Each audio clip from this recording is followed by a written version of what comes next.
जोर पकड़ रही है। मस्जिद में नमाज पढ़ें, सड़क पर नहीं, ये मोहन बिष्ट की तरफ से कहा गया है। साथ ही साथ कर्नैल सिंह कह रहे हैं सड़कों पर नमाज पढ़ने से असुविधा होती है। साथ ही इस पूरे मामले को लेकर बीजेपी विधायक कर्नैल सिंह ने पुलिस कमिश्नर को चिट्ठी भी लिखी है।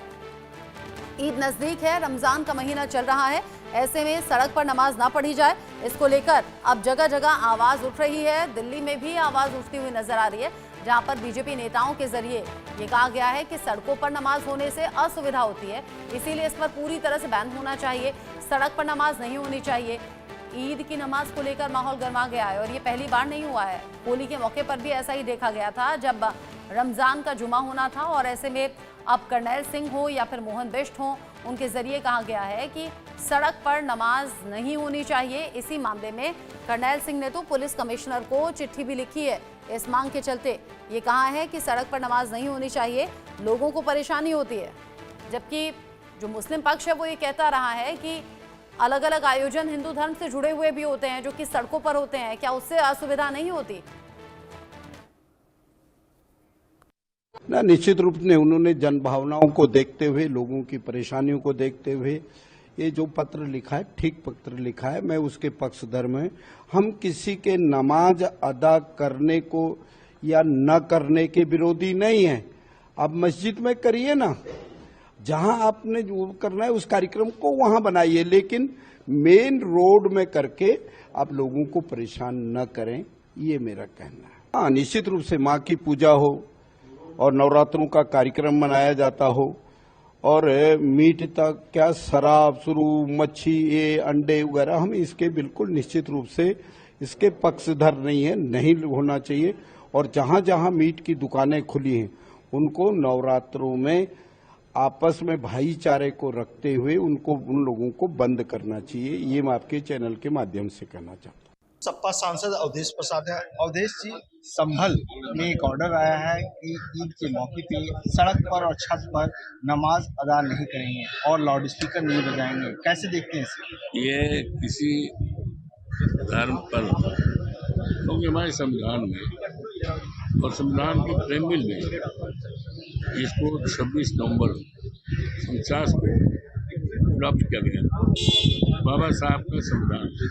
उसमें सारी बातें हैं, धार्मिक स्वतंत्रता का अधिकार है, शादी करने का अधिकार है, ये शासन करने का अधिकार, व्यापार करने का अधिकार है, और धर्म के अनुसार उपासना करने का अधिकार है। तो उसके अधिकार पर किसी तरह का पाबंदी लगाना, किसी प्रकार का रोक छेक लगाना, ये संविधान का आत्मा के खिलाफ है, संविधान में प्रदत्त अधिकारों का वायलेशन है, जो अच्छी बात नहीं है। वो तो कह रहे हैं कि शांति कायम करने के लिए इस तरह के ऑर्डर जारी किए गए। क्या है ये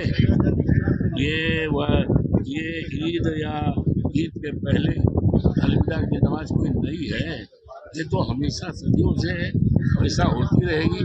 तो लॉ एंड ऑर्डर कायम करने के लिए सरकार की जिम्मेदारी होती है, प्रशासन की, लॉ एंड ऑर्डर मेंटेन करे।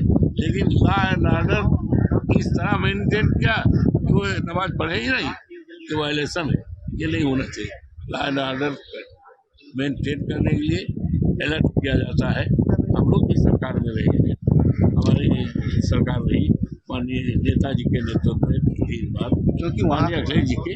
तो लॉ एंड ऑर्डर तो हर त्योहारों पर, जितने भी त्योहार होते हैं, होली का त्योहार होता है, दशहरा का त्योहार होता है, ईद का त्योहार होता है, और दुर्गा पूजा का होता है, ये सब पूरी तरह प्रशासन अलर्ट करता है अपने अधिकारियों को, सुरक्षा में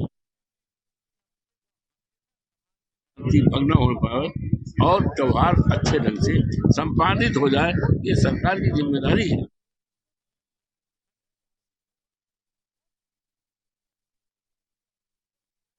तो बड़ा दुख हुआ। संभल में कहा गया कि खुले में नमाज ना पढ़े।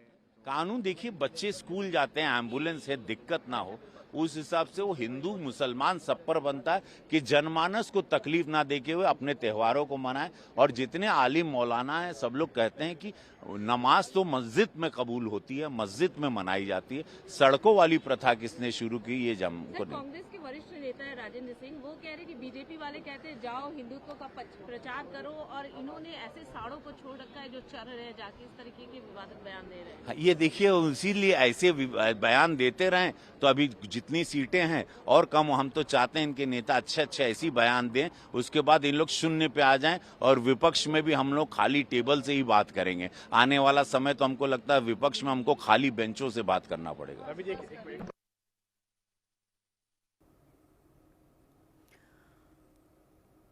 मुद्दा गरमा रहा है और रवि किशन तो ये तक कहते हुए नजर आए कि जैसे जैसे मुद्दे विपक्ष उठा रहा है, ऐसा लग रहा है कि भविष्य में खाली बेंचेस रह जाएंगे और विपक्ष पूरी तरह से खत्म हो जाएगा।